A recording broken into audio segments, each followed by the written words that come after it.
अस्सलाम वालेकुम। किस्सा कहानी में आज का जो किस्सा है वो है मजाक महंगा पड़ गया है। ये शायद वाक़या मैंने हम बचपन में किताबों में पढ़ा था किसी, तो अब वो मुझे याद आया कि एक मल्लाह साहब थे, वो कश्ती में जा रहे थे, तो वहाँ पे जनाब स्टूडेंट बैठ गए उसके कश्ती के अंदर, और उन्होंने ना मल्लाह साहब से मजाक करना शुरू कर दिया। जो कश्ती चलाता था उससे मजाक करना शुरू कर दिया। एक बोला कि बाबा जी आपको इंग्लिश आती है?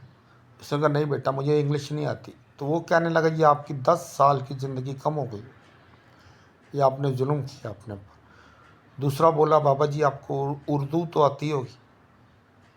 उन्होंने कहा नहीं पुत्र मैंने उर्दू भी नहीं आती। उन्होंने कहा बाबा जी आपको 10 साल की ज़िंदगी और कम हो गई। तीसरा बोला बाबा जी तुहानू फारसी तो आती होएगी? उन्होंने कहा नहीं बाबा जी मैनू फारसी भी नहीं आती। बाबा ने कहा मैनू फारसी भी नहीं आती। उन्होंने कहा बाबा जी थोड़ी 10 साल की ज़िंदगी होर कट गई। बाबा जी परेशान। फिर बोला बाबा जी तुहानू अरबी तो आती होएगी? उन्हें कहा नहीं पुत्र मैनू अरबी भी नहीं आती। उन्हें कहा बाबा जी थोड़ी 10 साल की ज़िंदगी होर कट गई। अब बाबा जी जनाब चला रहे हैं आगे, जनाब थोड़ी दूर गए तो समुंदर में जो सा था तूफान आ गया। तो बाबा ने पूछा बच्चों से, उन्हें कहा जी पुत्र तुहानू तैरना आंदा वा? बच्चे घबरा गए, कहते नहीं बाबा जी सानू तो नहीं तैरना आंदा किसी ने।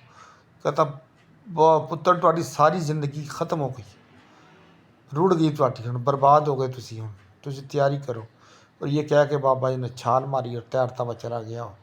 और जो स्टूडेंट थे वो सारे डुबियाँ मारते मारते, कोई इधर गया कोई इधर जाके डूबा कोई उधर डूबा। तो इसलिए कहते हैं कि जो बड़ों का मजाक नहीं उड़ाना चाहिए। तो दोस्तों चैनल को सब्सक्राइब करिया करो, लाइक किया करो, शेयर किया करो। अल्लाह हाफ़िज़।